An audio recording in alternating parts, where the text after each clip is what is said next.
একদিকে বেসরকারি খাতের বিনিয়োগ বাড়ছে না, অন্যদিকে সরকারের উন্নয়ন ব্যয় কমছে। ফলে অর্থনীতিতে কিছুটা স্থবিরতার আশঙ্কা করছেন পরিকল্পনা উপদেষ্টা ডক্টর ওয়াহিদ উদ্দিন মাহমুদ।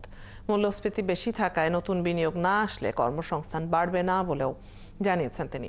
সোমবার একনেক বৈঠক শেষে এক ব্রিফিংয়ে এসব কথা বলেন তিনি। বলেন, প্রকল্প বাস্তবায়ন দুর্নীতিগ্রস্ত হলেও কিছুটা অর্থনৈতিক লেনদেন হয়, যেটি অর্থনীতিকে চাঙ্গা করে।